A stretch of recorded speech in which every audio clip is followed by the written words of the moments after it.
অরণ্য ঘেরা গ্রাম ঝাড়গ্রাম, আর এই গ্রামে নানান বিভিন্ন ধরনের জিনিস তৈরি করে জীবনযাপন করেন বহু পরিবার। ঝাড়গ্রামের নোয়াগা গ্রাম, এই গ্রামে 100 কুম্ভকার পরিবারের বাস। তাদের মধ্যে প্রায় 40 থেকে 50টি পরিবার বাড়ির জিনিসপত্র তৈরি করে তা বাজারে বিক্রি করে। এভাবে চলে তাদের জীবন। কিন্তু সেই কুম্ভকার পরিবারগুলির আজ মাথায় হাত, রুজি রোজগারের টান পড়েছে। দৈনন্দিন জীবনে বেড়েছে প্লাস্টিক জিনিসপত্রের ব্যবহার, যার ফলে প্রায় বিলুপ্ত হয়ে গিয়েছে মাটির জিনিসপত্র। আমাদের মাটির জিনিস এখন এই ব্যবসা পানি এখন চলেনি ভালো।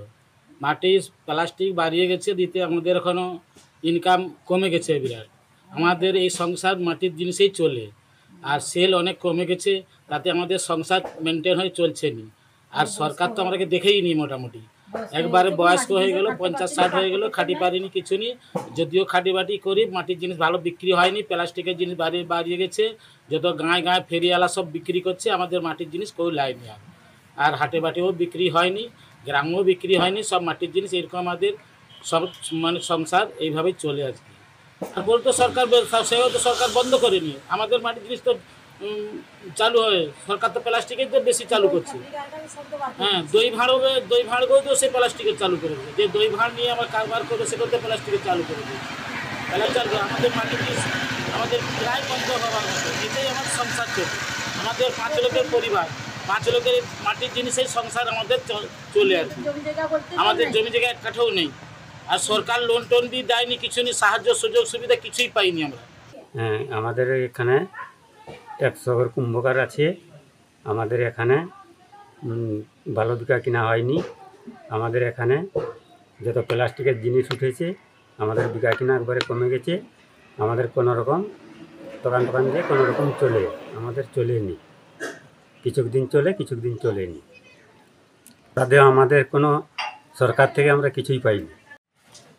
আমাদের তো মাটির মানে জিনিস এখন তো করে পাচ্ছি নি। আমাদের তো জমি জায়গা নাই, আমাদের এই তাই সংসার আমাদের চলছে নি। আমাদের এখন বয়স্ক হয়ে গেছি, মানে বয়স আমাদের 60-70 হয়ে গেল, এখন মাটি আর খাটি পাচ্ছি নি। না, মাটির জিনিস এখন বিক্রি আর হয়নি, ওই প্লাস্টিকের বেরিয়ে যাচ্ছে, আর হচ্ছে না।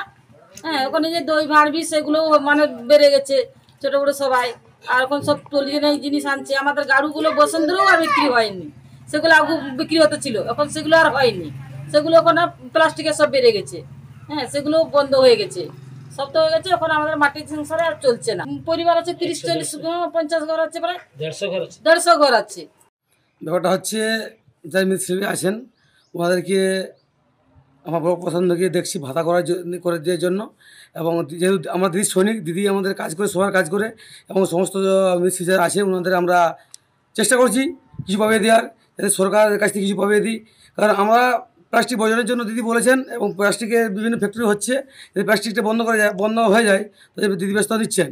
তো আমরা দেখছি যে মিস্ত্রিরা আছেন ওনাদের বিভিন্ন ধরনের মাটির জিনিস তৈরি করছে, ওগুলা বিভিন্ন কাজে ব্যবহৃত হচ্ছে, এবং ওনারা যাতে কিছু সাহায্য পায় সরকারের কাছ থেকে। দিদি বলেছেন যে সমস্ত সহযোগিতা করে দেওয়া হবে। মাটির জিনিসপত্র প্রায় বিলুপ্ত, ফলে অভাবে রয়েছেন মৃৎশিল্পীরা।